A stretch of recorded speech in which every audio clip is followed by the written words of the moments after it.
All right. Hopefully this is all working the first time. What's up, guys? I'm back from Cologne, and the first thing I thought I'd do was use my incredibly tired voice and yap too much with Slasher and with Moses. Also, I just thought Slasher's face was frozen there for a second, and I was absolutely terrified, but it looked hilarious.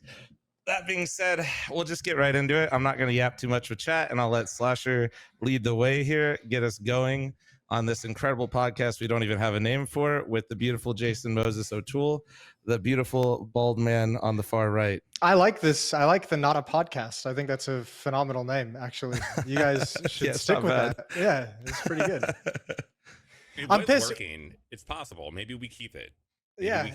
It might be hard to grab a logo for that, but yeah, you guys can work with it. I was pissed that I wasn't at the playoffs in Cologne because I missed the arena, obviously, which is a bummer. But we were supposed to make up for the Dallas podcast, and now I'm on your show, which I feel is weird. It's fucked up. You invited Mom on your show, and what, he turned you down? No, it was a busy time after Dallas. We were trying to arrange random things. It was right after the finals. We did like a post-final episode. It was really short because we wanted to go out and party. And Flom had obligations and we had obligations, and timing just didn't work out. So we said Cologne. And now I don't know when we're going to do it, but it's coming at some point. This will be an appetizer. Main course. Yeah, exactly. Yeah. It'll happen eventually at some point when things actually finally align. Yeah. So how was Cologne? How are you doing? Are you feel like shit? I know the last day, it seems like you were sounding like me this last week. I've been sick, those who don't know. It's, you know how it is. Like, your voice just gets chalked. And then once your voice is chalked, you can't, you just basically need to rest a day. And I mean, even though I was traveling. After party? You telling me you didn't do no after party on Sunday night? Oh. No. Okay. I was invited to one. I think everybody was. I mean, even the players that won didn't do an after party. Everybody came back to the hotel and just chilled. Apex was pouring champagne out of the trophy and everything. Yep, you guys might have saw the videos from that. Mm-hmm.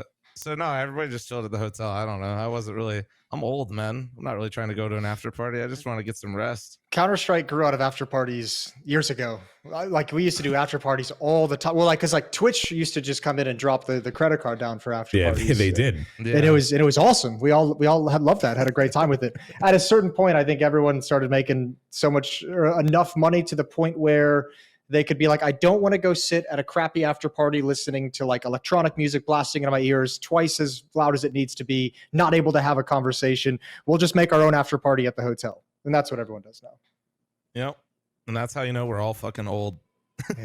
Yeah, basically. That's one way to look at it. Yeah, we hit that point. We're like, I could go to bed at a reasonable time, but still enjoy the night. And that sounds very nice, Yeah, once you hit like 10 of those flights where you haven't slept and you're drinking till like 5 a.m. and your flight's at like 8 a.m., like 10 of those, and I think you don't ever need to do anyone ever again.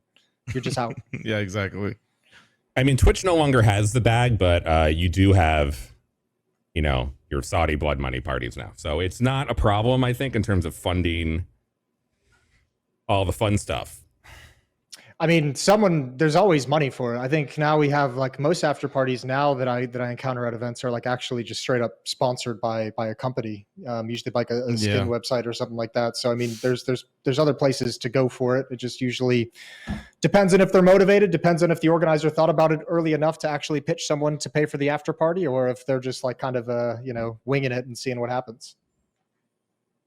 You just need good music at these things, okay? People got to understand, don't just put the EDM playlist on, okay, and turn that all the way up and then leave the room.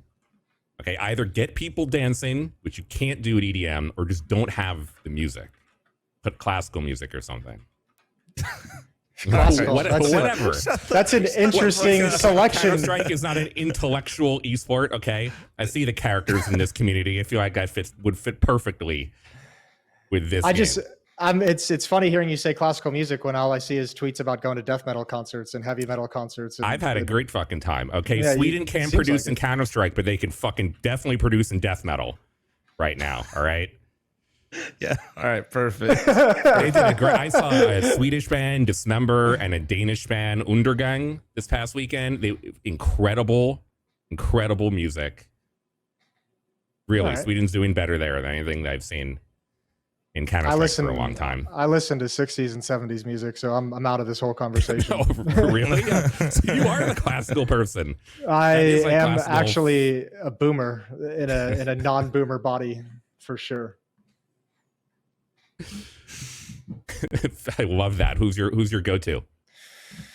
Are you like an Elvis guy? No, I listen to a lot of the Kinks lately, to be honest with you. Ooh. Yeah. The Kinks are a big one. Got something going on you want to talk about? No, not even, not here, not in this podcast. I mean, Crosby, Stills, Nash and Young, Rolling Stones. I love that music for sure. I have okay, this is a tangent in this podcast that has nothing to do with esports. I have my grandfather's That's what we do here.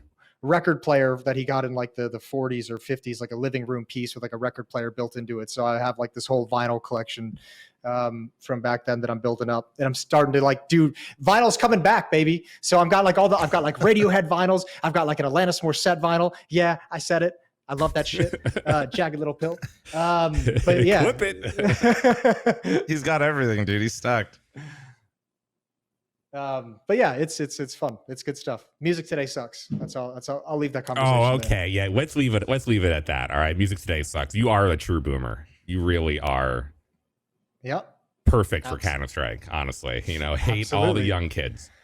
Yeah, all the new things. Speaking of which, if we want to steer it into Counter-Strike, I know I'm not the host of the show, but we got to go back to the old school days where there's no jump movement throw binds. Yeah, all right. Let's go right into it. IEM Cologne, incredible tournament. We will talk about Vitality's championship in just a second. But breaking news yesterday, Valve has listened and they have banned SnapTap after a couple weeks of discussions. And at the same time, they removed jump throws, which is a byproduct of the SnapTap decision and maybe not entirely a byproduct. Maybe it was also a separate decision to do this at the same time. So these are two different things, I think, but it is combined in one topic. So from both of you, W or L update? The Zoomer version of it. Yeah, W or L update. I gotta say, from what I've seen from most pro players and analysts, so I think more pros are hesitant to say this is a W than the industry figures in terms of casters and journalists and analysts.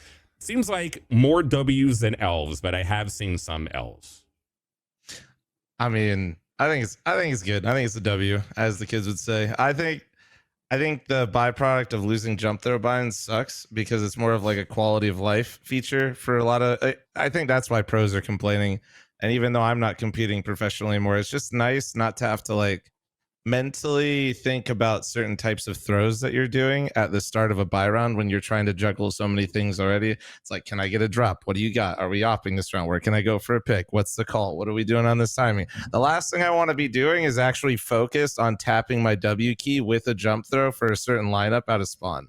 I think that's why pros are just like, dude, this sucks. But at the same time, I mean, as we talked about before, and as I've yapped about too many fucking times, I do think SnapTap was just a bit too far of things. I think was people it like cheating, Flom? I don't know. Ooh. I mean, I think using a script to assist yourself would most of the time fall under the cheating realm, right? So I guess, yeah. But I wasn't like that hell-bent on it. I was more focused on making sure that I personally just wanted like a definitive fucking answer, right? Like I hated this like gray area that we were in where it felt like, well, yeah, maybe it's good, maybe it's bad. We'll kind of ban it. Null binds, not null binds. Like I'm just glad that they said anything, to be honest with you. Like that was my say something, because this could have been really bad, really like whatever it is. Overall though, think it's good. I'm glad to see that they like actually said something about it. I think it seems like I haven't got to play it because I just landed, but it seems like there's still some bugs with it, which is a downside. In a narcissistic way, to make it about myself, it is kind of interesting to think about. In the start of CSGO, I was the first person to use a jump bind, courtesy of the Mahone video. If you look at the... Okay, so you were the first cheater in CSGO. I'm not sure if you want to admit that on the show. Nah, it's okay. So first jump throw bind. It was a big debate back in the day. It was like, can these be? And I just said, fuck it. Like I knew everybody in practice was using it. And so I just ripped it during our first match and it kind of just stayed there. So it is kind of funny to think about, like, I was there at the very start when this was a discussion with jump throw binds. Now I got snap tap. And then now it's kind of all come back to like in one roundabout way where now jump throws are gone again. And then also we've removed snap tap. The jump throws, they're built into the game. When me and Jason were playtesting it, the devs weren't really anti-jump throw binds. I just don't think at the end of the day, their philosophy with this stuff is they don't like the idea of like custom binds being like locked. Like they don't like the skill barrier being like knowledge within a console. Essentially, they wanted the jump throw binds to be. Yeah, that's a good way to put it. They wanted jump throws to be built into the game. There we go. And so they're not anti-jump bind, I don't think. I just think that for them, they just are trying to draw a clear, definitive line in the sand. So that way there isn't something further down the road where this is a discussion again. It's just kind of like easier for them to say, you know, we were wishy-washy with this before, but now that things are developing, this is basically, you know, the line, don't cross it. Yeah, I think that's a good way to put it. If I remember, if I remember correctly, I think they were even, and I never know if this was like true or if it was just something they were teasing us with when we play tested, was they were talking about having an actual button like in the keyboard mapping within CS:GO that you could act, or within CS2 that they gave us one. Yeah. Sorry, yeah. I didn't use it I didn't use that shit at the I did. I used the shit out of it. Yeah, they gave us one at the playtest. They let us use a jump throw bind, so I just assumed it'd be in the game off the rip. Yeah, I mean, it's funny with that kind of stuff because like you can go back as far as you want. I remember in like the really like just to bring the boomer conversation full circle. I remember there was a huge debate in the community when people started throwing flashbangs over walls to like retake Inferno B bomb site and Dust 2 B bomb site, and that was a big ordeal of whether you should be allowed to do that or not. Even back then, and that was like 19 years ago. I think to answer the original question, big fat W to take snap tap. Ooh, so not even a little bit of an L. I think it's a fucking huge W. And I think it's that way because in my mind, I think that starts to get into... Oh shit, he pulled up the video. Sorry to interrupt. This is me. Way back in the day. That's the first one, dude. That's from the Mahone video right there. Young Flom. Nice. Dude, look at that roster I'm playing against. Pete, FNS, Tarek, Cutler, Hayes. My God. Oh, yeah, that was the first one. Hit of nostalgia. Yeah. Look at it. Look at this lineup. My God.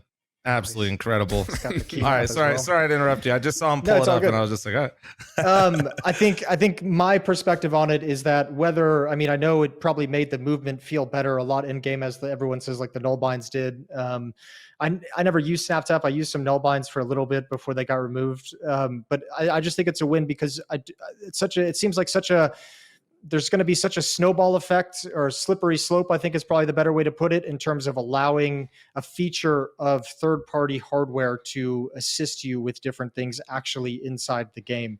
And I think that becomes an area where, what's the next evolution of a keyboard to help you with movement? What's the next evolution of a mouse? Or like, if a mouse comes out and says, hey, we have this, fucking AI aim assist that's going to help you with like that last like 10 pixels that you need to get the headshot. Yeah, is that too once you start allowing that third-party stuff in, then it gets like really kind of weird. So I'm glad they came out so strong and just flat out said, nope, none of that third-party hardware is going to be involved in the game. I think that's huge.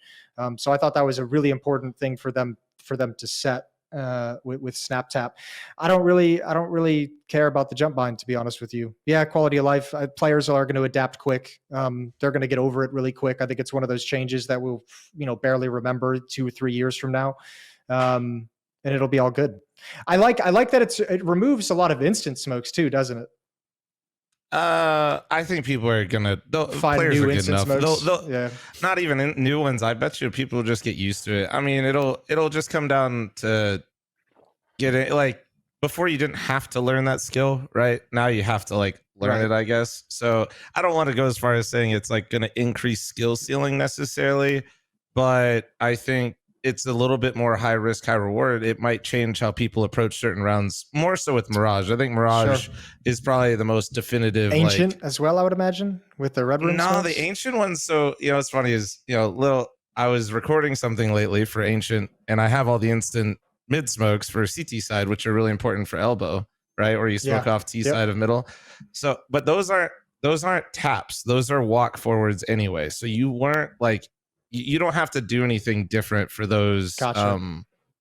That one, yeah, Mirage, to me, Mirage was the only map that I was using a forward jump throw for consistently for the instant Mirage window smokes. And there are other ones that exist, but to me, those are going to be the hardest ones to replicate, is like the tapping your forward key with a jump throw rather than walking forward. Okay. Because you're going to have to kind of like hit that window altogether, I think. So that would be, yeah, I wonder if maybe people start maybe missing it more. Maybe it is harder to hit the instant window smokes, and maybe it changes people's approach to coming out mid on Mirage. Maybe it slows down the map a little bit. It'll be fun to see, because I mean, if you have to do it all manually, and like, you know, if you there's going to be more misses. So I think that could be a lot of fun to, I mean, from a non-player perspective, I think a lot of fun in Yeah. seeing how important like that one miss smoke might be, or you turn a corner and all of a sudden it's not smoked, you thought it was and you missed it. So yeah, that I think it brings a new aspect to the game, which could be fun. Wait. Okay, so I have a question for you, Jason. Before we go fully into the jump throw stuff, just focusing on the snap tap portion of things. There was a compilation post posted on Reddit by a user, which was reposted by Note on The players on Twitter, using that Snapchat? kind of detailed. I know it was Nico already came out and said that he did not use SnapTap at Cologne, so it might not be accurate at all, but I'm just going to assume it's relatively accurate. Do you think, from what you could see on Cologne and from what has been posted in terms of using it, could you tell at all during watching, and Eric, you too, about who was using it and who wasn't using it? Could you tell certain engagements that were happening that you could see a player was using it and it was winning him certain engagements, and that was leading to winning rounds? And do you feel like that at all was important to what led to the decision from Valve, or was Valve going to do this no matter what happened at Cologne, and it was just based off the discourse that has been happening the last couple of weeks? Not to speak for Valve, but I would assume, in my mind, they were going to do this regardless. I don't think Cologne had any impact on it. And to answer your question, I couldn't tell while I was casting with the way people were playing if they were using it or not. But I'm also not entirely focused on like those individual mechanical jiggle peeking. I'm looking a lot at the mini map. I'm looking a lot at my co-caster. I'm looking a lot at the guy rotating over, what utility people have. I think it'd be probably pretty hard to spot whether someone's actually using it or not. Leash put out that tweet that was just kind of like, he said something along the lines of SnapTap wasn't that huge of like an increase in like how much it helped you. And I find it really easy to believe that kind of a statement, because you're talking about the 1% of the top 1% of players. Like, they're going to be really good at jiggle peaks. It might help them out, I don't know, once or twice in a map, but I think their jiggle peaking and their strafing and counter strafing is going to be pretty on point most of the time. I think it probably raised the floor for like the average player and helped the average player a lot. But I think the pros, I don't think it was the biggest deal in the world. Anything fun? Vitality won the event, and they got no one on this list. I know. That was great. I think that was fantastic. That the winner of the event was no player had used it in Cologne. So the Valve answer, I think Moses is absolutely right. I don't think Valve doesn't really operate that way. Yeah. Yeah. I don't. They just don't really work that way. I'm not going to speak for them, but they're not known for moving fast, Slasher. Let's be honest. They didn't see Cologne and they didn't go, all right, let's run it. This was in the pipeline. And that's evidence from their first, when they implemented how to track SnapTap, right? Like they did that before Cologne. Or I don't know if it was maybe during. Point is, it was definitely before playoffs where they were tracking all that stuff. I think it was right after Dallas, wasn't it? I think there was some. I think Dallas is when most teams tested it. Yeah, it was just a smaller, update where they threw it in there, and then, I think as soon as they did that, they had already kind of made up their mind. I think that was probably when they made their decision. When it comes to watching the games, I think as somebody that doesn't have to do what Moses does, because I just get to listen to him and then yap and then pay attention to the things that I really want to focus on while he tells the story, right? Like, I very rarely feel like I was like, for sure that's a snap tap moment. But what I will say is there are certain players that were known to be using it beforehand, and just in general, there'd be certain moments that like happened, and this is exactly why I'm so glad it's done, because, or like gone. I just like, I even said it, like watching, it's like you just don't know, right? Like it's like I'm aware like they hit this shot, but like was that really them? Like did they get into a little bit of assistance right there? Like there was a moment where I said it, and I don't even know if this was a snap tap thing or if he was fully running, but there was like a shot that JL hit, for example, on Nuke and Hut in a big clutch. I think it was JL. I'm pretty sure it was. And it was a moment where in my head, and I think I verbally said it, I was just like snap tap. I was just like, that was my first instinct. It just looked so, he was running, but he was also so accurate when he did it. Like I couldn't tell if it was even frame perfect or not, or if he was fully running. And that's what I didn't like. Yeah, that sucks. I don't like, you don't want to have that feeling. Appreciate it. Yeah, you want to feel like the player did something incredible. You don't want your brain to immediately tell you he wouldn't have hit that if he didn't have the keyboard. You know, like exactly. Yeah. And then the other side of it is if he didn't hit the perfect counter strafe, right? Like I want to be able to appreciate for just a random stroke of luck that happens too, because listen, when people get lucky in Counter-Strike, it still is pure entertainment. I just like to know the difference. And yeah, being able to like spot the difference sometimes, it became this little thing in the back of your head where somebody will hit a nice shot and you're just like, maybe like these guys could probably hit that. I see Nico hit shots like this all the time, but maybe he's using Sap Tap now. Oh, I don't know. I kind of do hate though that also at the same time, like it kind of felt like people were like this list in a way. I feel like we're, I don't know how to describe it. It just kind of feels shitty that like feel witch hunty. Yeah, a little bit. It just kind of feels a little gross. I get, because like it's not the player's fault. Like they got a competitive advantage. They're trying to take advantage of everything they can within the rules, right? So it just, I don't know. I'm just glad it's done. I'll put it this way. I mean, again, you're right. It is done, so this doesn't really matter at the end of the day. But I'll put it this way. I think the list should be made of all the idiots who weren't using it, because it is obviously an advantage. Like it is obviously, and it was legal at the time. Like, are they idiots? No, Vitality won. Yeah, that's fair. But you know, like you should be looking at it, and it's like if this is allowed and it's going to give me an advantage, or at the very least prevent me from making a mistake or a disaster, right? Like at the end of the day, it's a safety net too. Yeah. Then why not use it if it's fun? I think that was the big issue for me that was so confusing, was when TOs came out and said snap tap was okay, but these null binds are still like not allowed to be used. And I was just like, aren't they the same thing? Weird. Isn't that exactly what the key, like it's the same thing? Yeah. Well, okay, so then I want to ask, if the jump throw binds are, is that just a byproduct of removing the snap tap, or do you think this was also a strong consideration that Valve wanted to change? And if it was, why did it only have to happen once the snap tap became an issue? Why didn't they just get rid of jump binds years ago? Why wasn't this a priority before the snap tap became an issue? If I had to guess, it was about, you know, as I said, like snap tap is so similar to, I mean, I don't know technically how it works on the back end within the software, but I think their issue is more that it's mapping so many different commands to one key. So you're taking a lot of pressure off yourself to have to actually work for what you're designed for, and you have it coded in a way to where you press one button and it releases one button and move, you know, it does multiple things at the same time. And I guess byproduct is a decent way to put it, but I think in their heads, they're probably just saying, we don't want you to be able to put, you know, a move forward, a jump, and a release your attack onto one key. They just don't like the multi-functionality of multiple actions mapped to one key, is my guess. Yeah, no, it's kind of what I was saying earlier, just to reiterate it. Like I think they don't have a personal vendetta versus jump throw binds. They let us use it in the playtest. They even gave us one in the playtest, so that way we feel like we could use them. How CSGO was at the time, yeah, exactly. So we can make the games feel similar.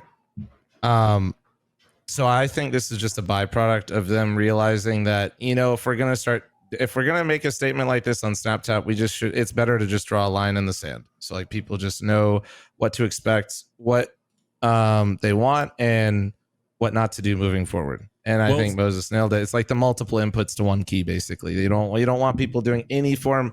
There's no acceptable form of scripting, is basically what they're saying, in any capacity, whether it's in like in your keyboard, even if it's for something simple like a jump throw bind. I don't think they want it in the game whatsoever.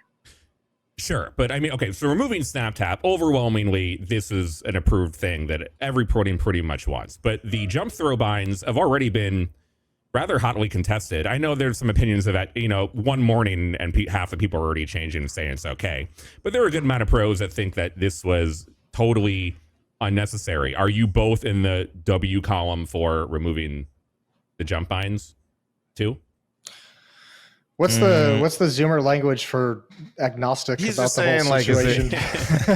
He's just saying, is it a good thing as well that they removed it? I just think like it's. I'm not happy about it, especially since I play a lot more. But like, I also like this is a logical thing for Valve to do. So from the logical side of it, I got no issues with it. It's like, yeah, it's very plain, easy to understand why they're doing it.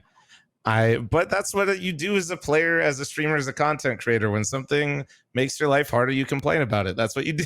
So, well, okay. Could have Valve, and I don't know, came up with a technical solution that removed the snap tap and kept the jump throw binds? Was that an option?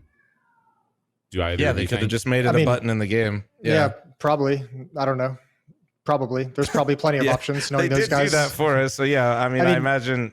Yes. It would be curious. I would be curious to actually talk to them about it one time, because one thing that I always find fun with chatting with them, as frustrating as it can be, one of the cool things is you get a sense for how many different perspectives they look at most of these problems with, whereas like we kind of talk about it from a player and a game angle. I don't know about this particular jump line, but just in general with other issues in the past, they have like other viewpoints that they look at it from development, from new players coming into it. So they usually have a logical reason for doing it. In my experience, I'm sure there was probably a way to take out snap tap without taking out the jump throws, as you said, adding the button into the game itself. But I don't know. Honestly, like I really, the jump throws don't bother me in any way. It is at the end of the day just a quality of life thing for pros, and I think they're going to get over it. And I think we're gonna really forget about this conversation pretty quickly, if I'm honest with you. Yeah, it'll be the jump throws it's a byproduct. It'll be like a week, 2 weeks, basically after Pro League. We're not even going to hear about it anymore. It's just what happened. But I think the interesting thing about taking out the jump throws isn't the actual action of taking it out. It's more about like how does that actually change the way the teams play? Like how reliant were they on some of those? I mean, you can still do it, right? But like if you're now only 70% confident that it's going to land versus the 99% confident it was going to land, like is that going to change the way you approach? Is that going to change? What do you think? Is the change going to have a major impact on? Not a major what's one happening, or you think it's just going to take a little bit of time to relearn? Take a little bit of time. Might mess with some timings in the short term, but I don't think it's going to be anything major. But I mean, I've been wrong about that shit in the past. I thought the nade dropping was going to have a bigger change than it does. Although it did significantly change the game. It did change it. Maybe not as much as you thought, but it definitely much more changed subtle. the game. Yeah, much more subtly than I think everyone expected when it first got announced. Yeah, everybody's like, you could solo B on Inferno. No, you can't. Yeah, one guy's throwing 5 smokes and 7 flashbangs. That's crazy. Yeah, we can't have all this power. No, it just became a really nice quality of life with some additions. Well, but when you do have quality of life features, they do also increase, I think, the abilities of the players. So in a way, you're right. Maybe not to the grand view that we might have all had of dropping nades, but definitely good. And I could see it changing some things for the in-game. Like Mirage specifically, it might slow down the middle takes a little bit. It might, because when you smoke window and top mid, you can only HE grenade one of them if you're like the mid player. Now, if maybe somebody's not instant windowing all the time with the top mid smoke, now you actually have access to taking a fight earlier. And a lot of pro teams right now, a lot of the meta is just getting that one guy out behind either what I call Delpan or like the drip, like the far side of boxes out top mid Mirage, or getting behind Mirage and just placing him there to deny any sort of like control for the CTs. You're not even really trying to do anything. You're just trying to exist. Yep. And I think that might put a damper on things. It might give the CTs more ability to mess with that guy. So the best one can't just easily get out mid so quickly, because if the instant window smoke misses and you only have the top mid smoke, you're going to die because they're going to nade the smoke and you're just going to be dead in about 15 seconds. I mean, it even happens now sometimes. Like if they only throw one or the other, there's a good chance you're going to just die going for that. So small things on certain specific maps where jump throws were heavily relied upon for map control, and that would mostly just be Mirage, to be honest with you. When it comes to Ancient, you weren't relying on so many W jump throws to like do everything. A lot of them were just standard jump throws or walking jump throws, which I don't think a walking jump throw is actually hard without a bind. I'm basically doing it without it anyway. So if I can do it, I guarantee you the pros can do it for sure. Can you see either of these changes majorly impacting a specific player or team in a negative manner, or it is really just it's not a okay? Not in a significant manner. Like, there might be. I mean, even the snap tap thing, which might have had the most impact on someone's actual game. I think they'll get adjusted to pretty quickly. It's not like we've been using this for 2 years, right? Like this just came out, a few months back.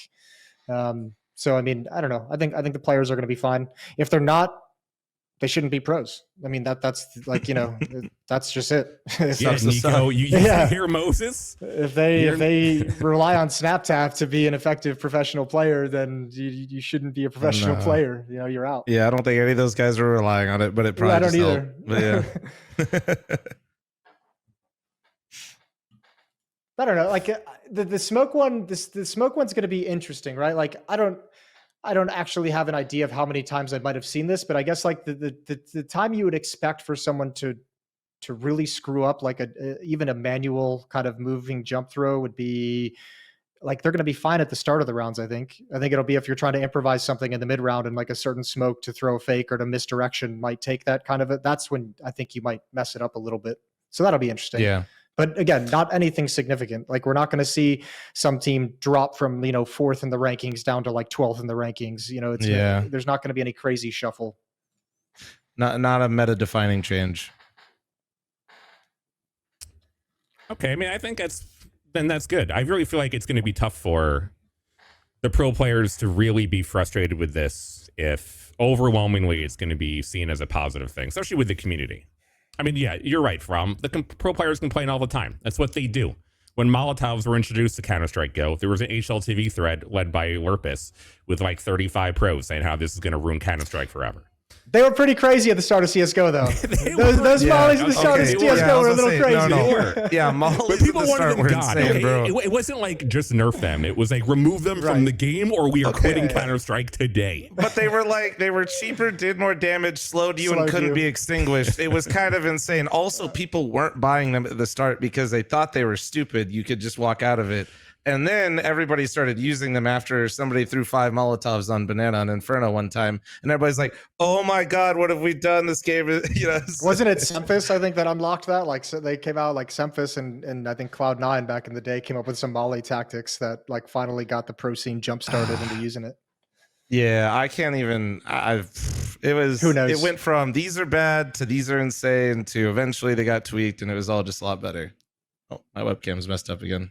Oh, there we go. Fuck's sake. There we go. All right, well, I guess we'll see over the next couple weeks. As I mentioned earlier, some players like Twist already after a good night's sleep already been like, it's not a big deal. I feel like we'll probably see a lot more of that. Elige seems pretty adamant right now on the haterade train. No, he's not on the. No. He's just saying it's quality of life.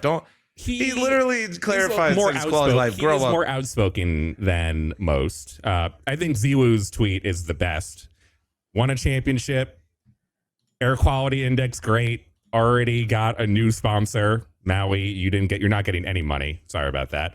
And he's already sipping Mai Tais the next day. So he's feeling really good. Well, let's be real. That wasn't ZywOo tweeting that. Yeah, no, ZywOo doesn't run his Twitter account, bro. I don't know if you know, but he literally not a single tweet of that is him. But hey, I appreciate your enthusiasm for thinking ZywOo did that. But I do think that he was probably like, yeah, I'm down to do this, but yeah. No, ZywOo just wants to play video games and be left alone. That is literally him to a T. I'll say though, that's a pretty fucking banging if he actually did make an air filter. That'd be that is sick. That incredible. Would be so cool if he did that. I think that's AI and fake, I'm assuming. I think so. I think it was fake, but I do think he released like a mouse pad or something. It's like the Razer. Yeah, he did release a mouse pad. It's like the Razer toaster all over again. or the KFC. There was like a KFC console or something, right? Wasn't there at one point? Actually, I think that ended up. Oh yeah, look at that! Look at that! That's beautiful. It would be cool. I like the breathe purple. like a champion, bro. Esports teams are trying to make money right now. Okay, it's really difficult for the entire industry. Any new scratching ventures, every corner. Yeah, never considered the air purifier vertical. Never thought about that. That's the next. But you are now. Yeah, let me get my. I'm gonna get my own branded one, just like right behind me. So let's move into IEM Cologne. Vitality, our champions. ZywOo has won another major MVP. That is going to. That really helps his case, I think, right now. You know, with all the concerns about his performance in the playoffs and whatnot. Air quality, great. Of course, no correlation between the two. And Apex finally wins Cologne. Big ups for him. He was my MVP. The frags for the don't story, matter. Okay, for the story. He actually had a ton of clutch rounds. Even Olafmeister was in Flom's chat, and I sent it to you, Eric, and he was like, "LOL, Apex is the MVP." Dude, he had his sick. I mean, he was playing individually actually very well. He has been that. It wasn't just Cologne that Apex is like, been playing better. He's actually been like significantly. He's taken over games recently. I don't know what's going on. I feel like Apex is just like, fuck it, like I'm doing this because, you know, when you look at the Vitality roster, I wouldn't say they're just kind of odd. You know what I was trying to compare them to? Is like they remind me of North American Counter-Strike, except they have that ZywOo guy and they're better in every way. Blah blah blah. But but hold on, wait, let me get there. They have the same problem that like the teams that I like to support have, which is after ZywOo, you have Spinks and Flames specifically, who I would really lock in on, who like have insane peaks, and then they have games where they just go completely missing, and that was happening like a lot. In terms of one would be doing well, one wouldn't be doing great. And that was kind of, it felt like why they were always struggling to basically lift the trophy. And in the meantime, while looking at that, then Apex is like, fuck it, I'm going to do it myself real quick. And he just started having a lot more impact. Maybe in the frag department, he wasn't. Yeah, there you go. That's from my chat. You know, maybe in the frag department, he wasn't always hitting, but I feel like Apex was taking it upon himself to try to find just like more dramatical impact within the game, recognizing that the team was kind of like very like Vitality's floor is so fucking insane. Like they as a team, I just feel like are very like they always have a very consistent level. They just always struggle to kind of find another gear. You know, people always attribute it to ZywOo, but I attribute it more to actually the team, because you would, like I said, you'd see like one individual kind of just like fall off a bit for a certain match, and that would be a crucial time in playoffs. But their floor was always great. It was just finding that extra level when they would play some of the bigger names where those individuals would start to shine, and you can't have anybody having a stinker ass game like they did before. And so, yeah, like in a way, ZywOo's got to be the MVP. There's really no doubt in my mind that he's got to be the MVP, but Apex is him, and he's been him for a little while now, trying to like give his team that X factor, like he's showing, and this is his X factor right here. Who is the win bigger for in terms of legacy? Did Apex need this because he has missed out so many times on Cologne, especially, or is ZywOo trying to go for the GOAT argument, and for that aspect, this was more important to rack up some MVP wins? Apex for me. I'd say Apex. Really? He lost 3 grand finals with arguably the best player in the world on his team. I don't think his legacy was going to change though, based off winning or losing that. Like he still has a couple of majors under his belt, and I think, you know, his transition into IGL is so well respected and so loved to watch how he's grown into that role and how he's kind of built teams up. I think that, but I feel like people gloss over him a lot, to be honest with you. Yeah, like, well, they don't count. You know what I'm talking about, though. I feel like a lot of people like just like they're like, you know, it's Glaive, you got Kerrigan, you got, I don't even know, insert somebody else who's hot at the time. But I just feel like he's always kind of overlooked, right? That's a fair point. Like if you're going to stack him up against, like, yeah, his name doesn't get added into the list of like the all-time great IGLs or the greatest IGLs. But if you want to put him in that conversation and stack it up, that's a huge win for him for sure. I don't put him in that pantheon either with like the Glaves. Yeah. I don't, and I don't know what it would take for him to get there. Maybe something happens that changes my mind. Maybe this conversation changes my mind. I would have said I think this probably means more in the context of like how we're going to look at him for ZywOo. I think it's really important that we see him, as you kind of mentioned, play really well in big stage games, because like ZywOo is like the most one of the more annoying people to talk about in this context because his numbers are always there. It's hard to like point at a game where like statistically he's just fallen off the face of the earth, but you don't feel the same impact sometimes in big games from him. Has always been like my angle of it is like he's going to get his 20 to 25 kills, but they're not always going to be important 20 to 25 kills. Like that's what, like he's not making a move to change around in a big stage game that we normally see him make in the group, whatever it might be.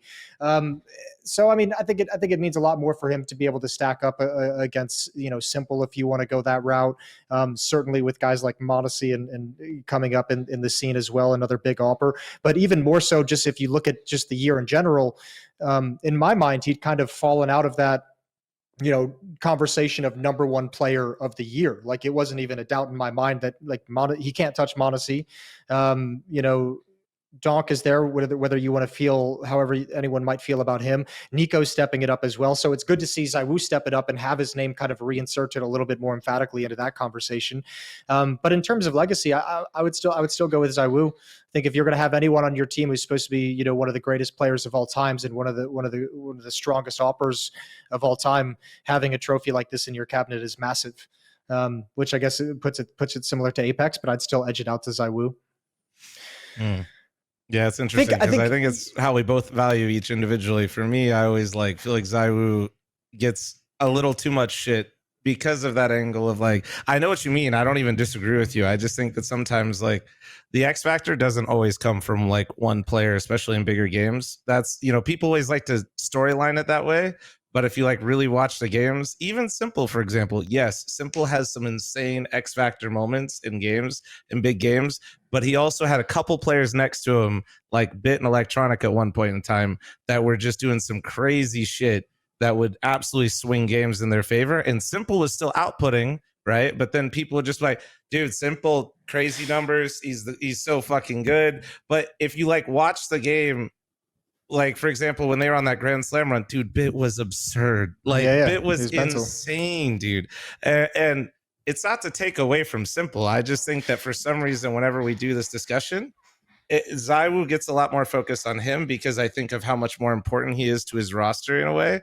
But Simple also, I would still say, is the GOAT. It's a really weird like dynamic because Bit and Electronic were absurd. And I think that was so important for Simple because, as you said, he had an insane amount of impactful plays in his career, as we all know. But what we don't remember is all the times he went for an impactful play, failed, and it actually ended up hurting his team in those situations. So I think when you have like a Bit step up his rookie season, as you're alluding to, when you had Electronic performing the way he was at the time, you all of a sudden put Simple in less situations where he feels to make that X factor impact play, right? He doesn't go for as many. So you don't overextend. And all of a sudden he's also, less frequently dying in a bad situation because he's trying to make that play. So that certainly helped him.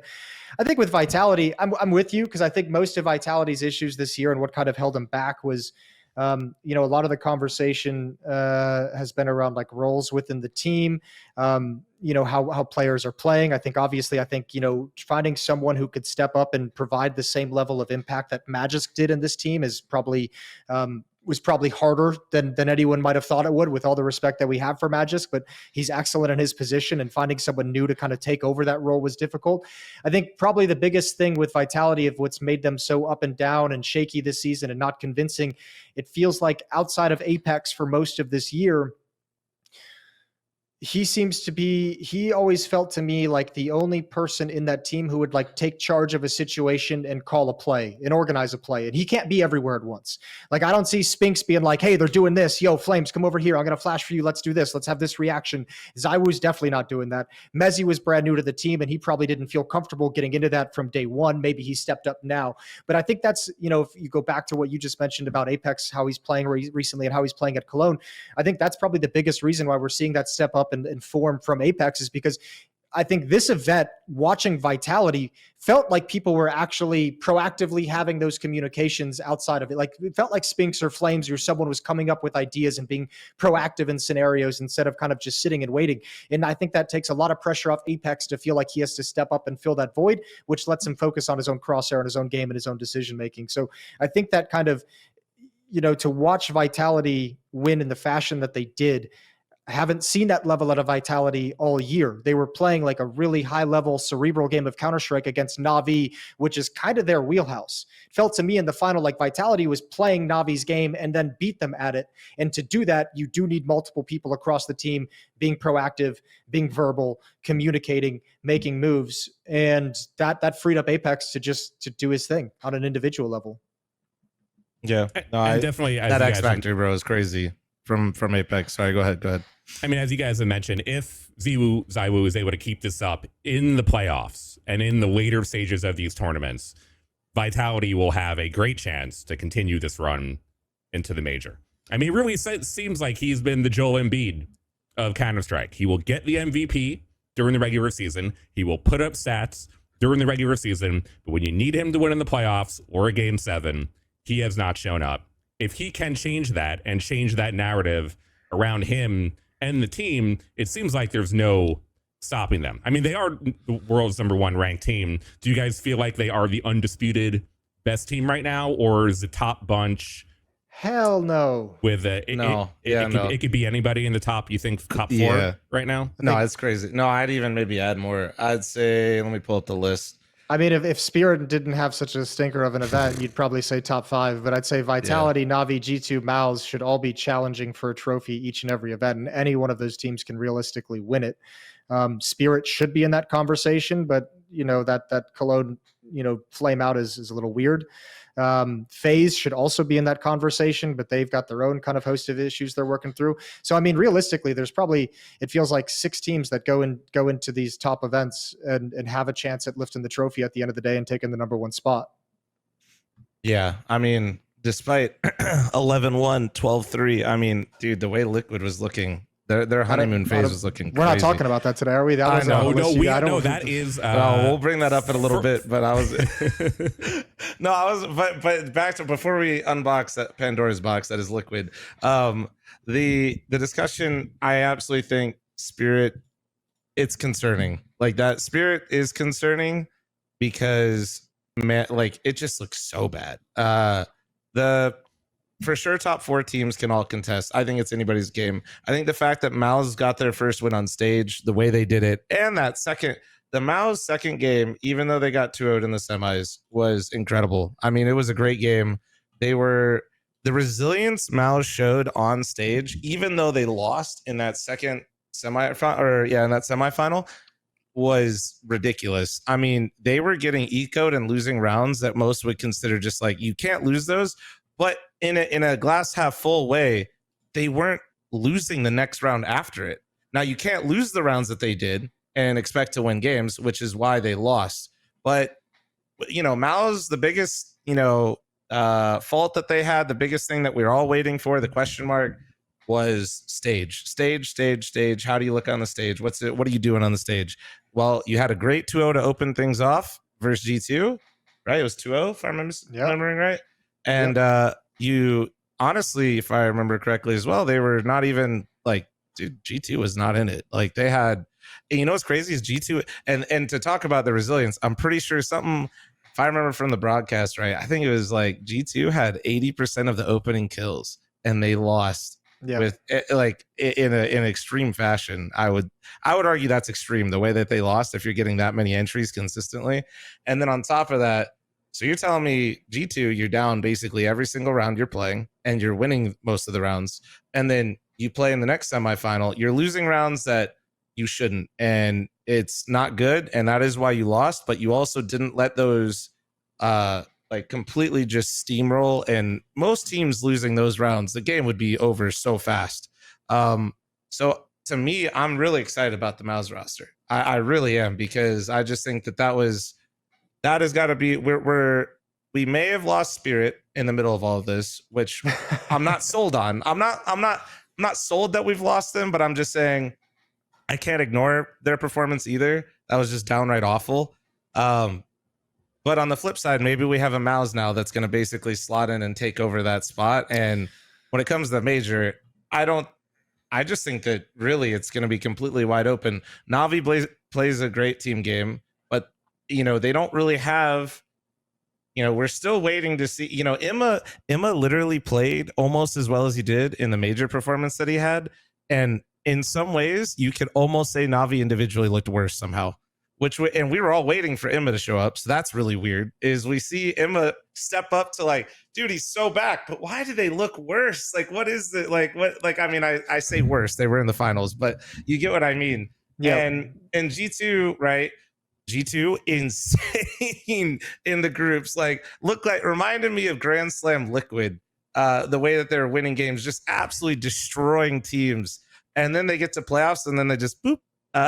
And then Mal is obviously, like I said, incredibly resilient, showing a lot of they can hang with anybody right now. So I think ZywOo right now looking incredible.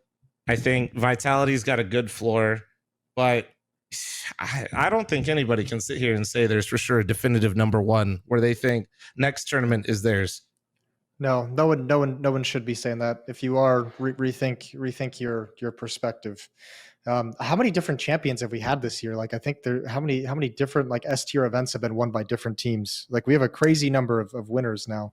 Is it 4 or 3? Because Navi won World Navi Cup won the major. Spirit won Spring Finals. G2 won Dallas. Mouse won Pro League. Are you guys enjoying the variety in championships, or would you rather be seeing another dynasty potentially, let's say? I enjoy the variety, but I do hope that at one point it sets up somebody. I like the idea of an era, but I think it was an issue in CSGO, in early CSGO and later CSGO, when, well, not so much later CSGO, but maybe like the first 8 years of CSGO, where every year was a new era, right? It was like the NIP era, 87-0. It was the Fnatic Hivemind era, went into like the Brazilian era, Envy. And then it went into the Astralis era, and like having those dominant teams like back to back to back to back, I thought was pretty boring.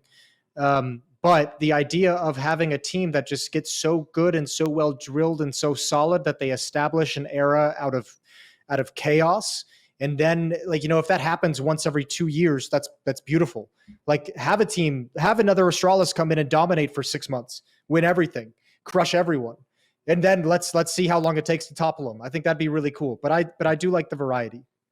Yeah, no, I agree with you actually entirely. Makes this a little less fun of a podcast for this moment, but I think like the idea of eras are fun to a point, like what you're saying.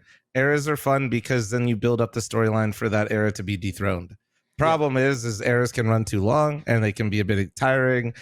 Nobody likes seeing really anybody win every single tournament unless you're a diehard fan of that team.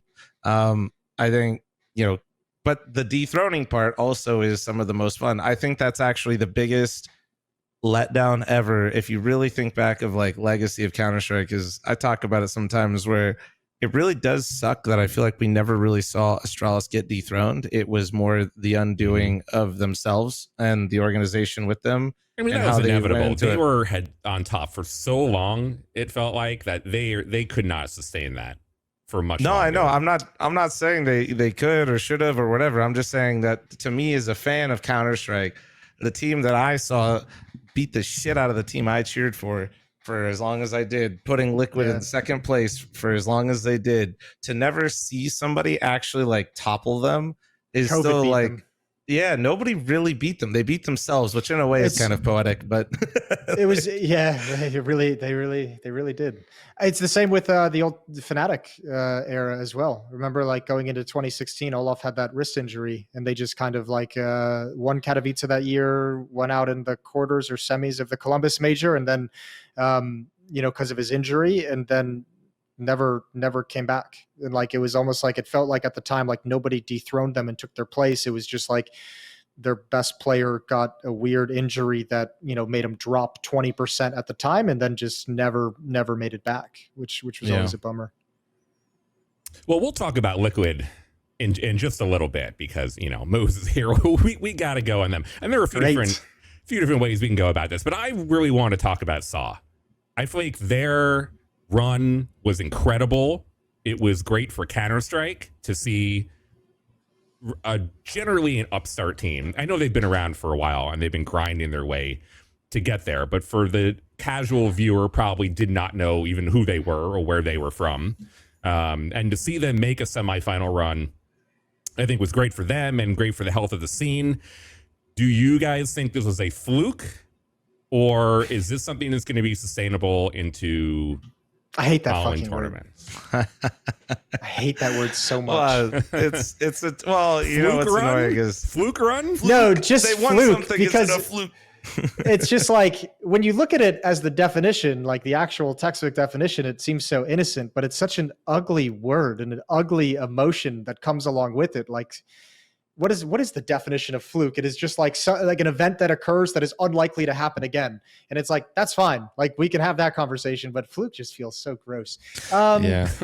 I'm sorry, Jason. Okay. It's okay. It's been on my mind. It's been on my mind for a bit, since Boston mostly. It's just for years now. Okay. You've held that in. My man's been holding this shit in for a while, bro. But I don't know. I wouldn't go so far as to say that, because I think that we got a glimpse that Saw had the potential to do something like this in the first half of the year. When you look at the major, when you look at they were down 0-2 at the RMR and made that 3-series run to qualify for the major. U-Jerks and Erasdos were popping off. Story was doing a good job with the AWP, and then they kind of fell off after that.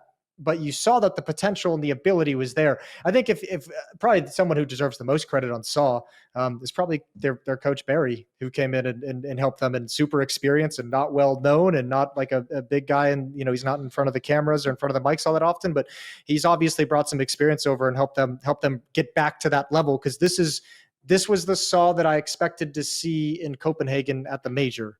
I had this team challenging at the major for a playoff spot, and they disappointed, which is understandable. A lot of pressure, young guys, especially your star core is very young. But I mean, if they take this as a learning lesson and kind of build upon it, yeah, there's no reason why they can't be back here. They were playing smart Counter-Strike, really good in mid rounds, and then you had the impact coming from U-Jerks, Erasdos, and Story. So I mean, I think they're a fun team to watch, and I hope it's repeated. I mean, look, getting to the semifinals of an event like Cologne is not an easy thing to get. Not a lot of people get to experience that multiple times, and I think it'll be tough for them to get back there, but it's possible. I mean, if they had won, it would have been probably the most unprecedented championship in Counter-Strike history for a Tier 1 tournament.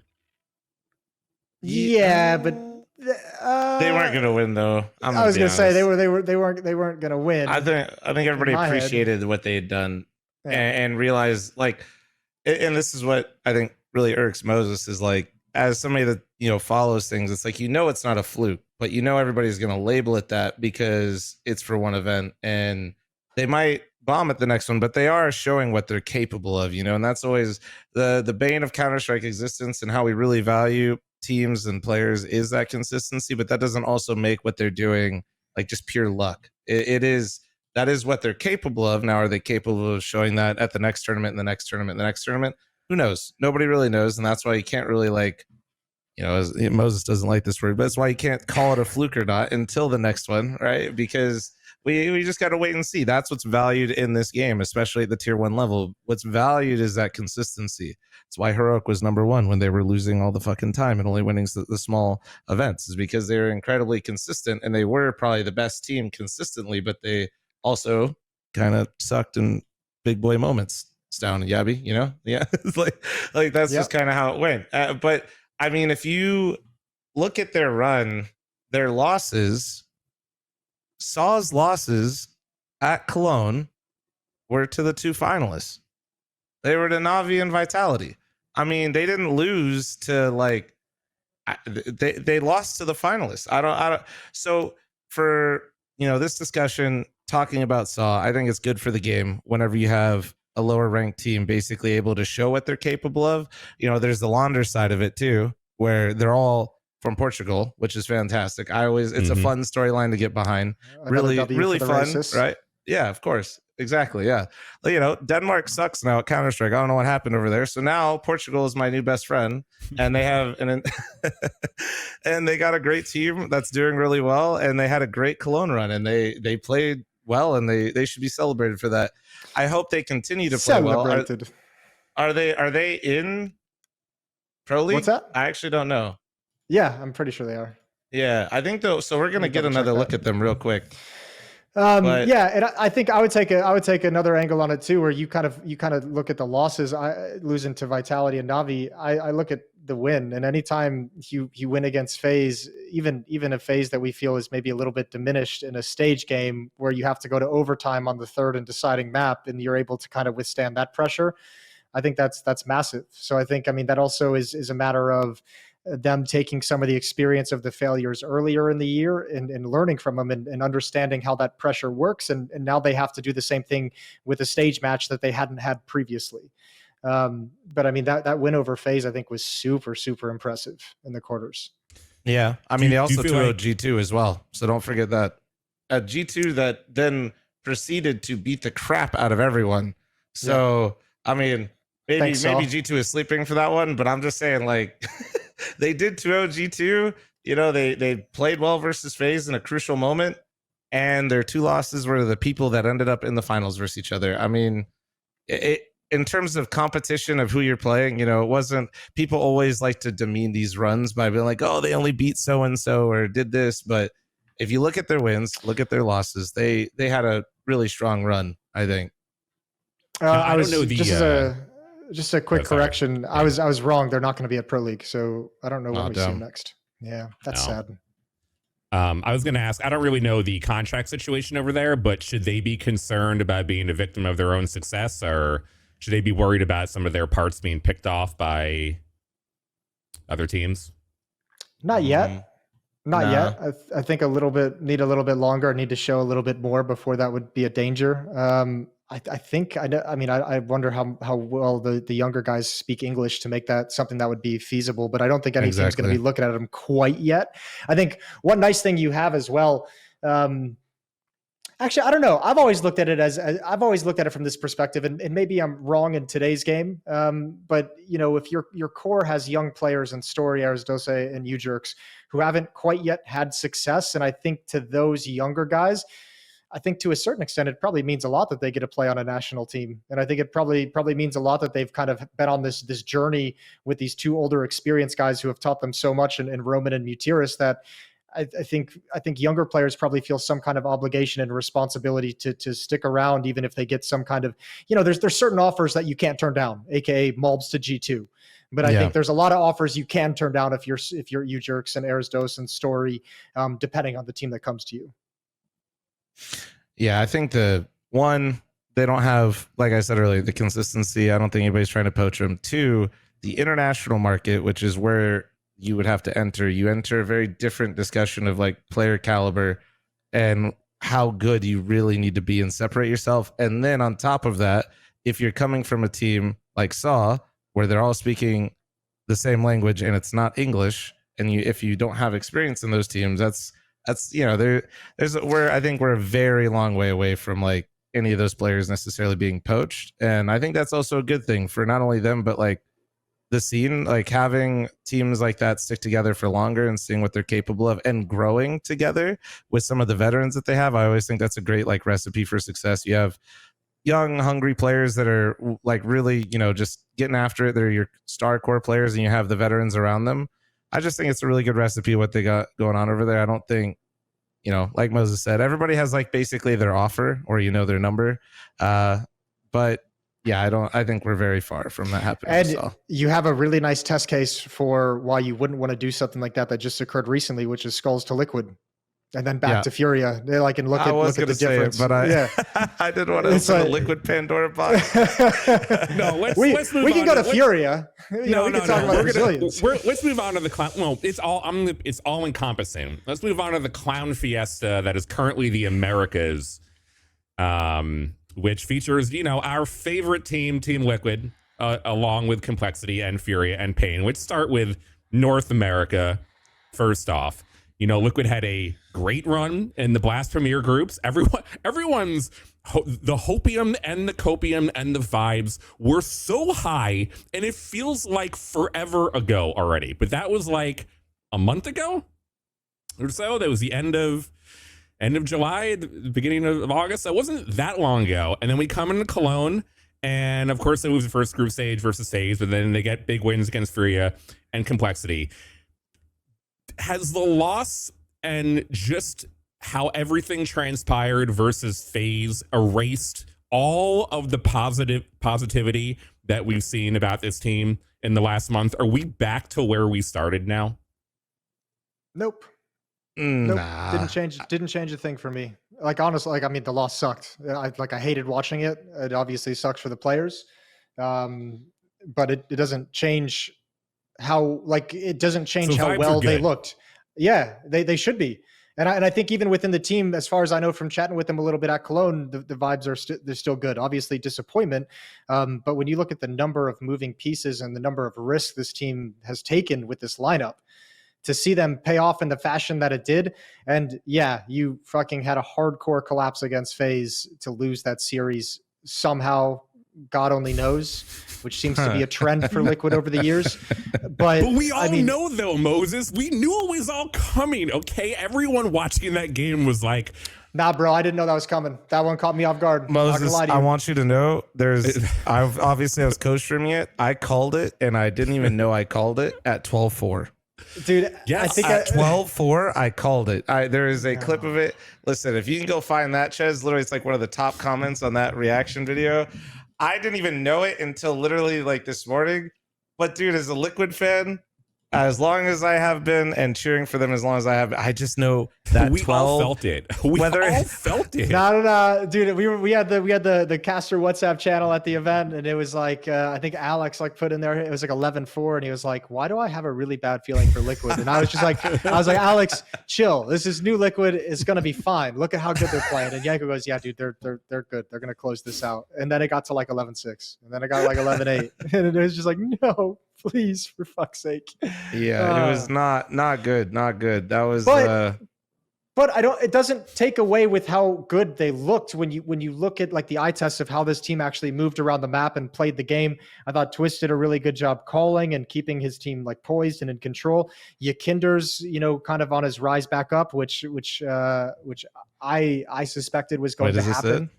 And then Ultimate, like how can you be down on a roster even with that kind of a loss when you have an upper like Ultimate playing the way he did, Twist calling the way he did, Naf is still solid, Yakinder is stepping his game up, JKS is obviously a super important piece as well. I think there's a realistic way to look at it where you're just like there's so many good things going on for Liquid, but you can also notice some of the spots that I think are going to be a trouble issue down the road. I really don't like. I know this sounds at dramatic, the moment, the overwhelming feeling for Liquid should be that it's cautiously positive, because as we saw with Device taking over in-game leadership, looked great at the start of Astralis, and now it's kind of fizzled out a little bit. Now it's not as hype, and now they're not being as impactful. So yeah, Twist can have the next 1 to 2 months of looking great, but that evolution as an IGL is a whole journey that you're going to go on, and there's going to be a down point soon, and he's going to feel like he doesn't know what he's doing, and he's going to feel like he's getting out called. But I know for a fact that Twist is busting his ass to improve himself as a leader. Yeah. All right. You bad timing, Ches, but run it one more time. Just so you can see the look of like despair on my face. Let's see how good this is. That works so well. Fuck. I really don't like. I know this sounds dramatic, but I don't know, man. Pistols, Mohan. their exchange for rifles. Liquid just scares me. All There's right. a minute 10 I still see for Team this. See you Liquid back at okay home. with the lead You at haven't even 12. left yet. Coolest cucumbers I don't in all trust of it. Counter-Strike left in this clutch. Yeah, we talk about historically. 12-4, right man. now, Never we trusted, talk man. about So twist drops full of and dreams, I will releases. not full be of hope. relieved There's until no this forging game is those over. stories. Like, Ooh, one don't kill show me comes out, anymore. you're Just cut snapped. it. Cut it. Jake- Get it out of here. Get it out. But all right. So you were going for a second there. So I'll go back to like how I think Liquid's feeling. I agree with Moses that they are still okay. Like in terms of the team environment. I feel like Twist's interview was kind of they know everything that what Moses just said is right. Counterpoint to this, okay? When they get to 12 again, are they going to still feel the same way? I was just going to ask you, especially since this is Twist. Is this Twist's first time ever as IGL?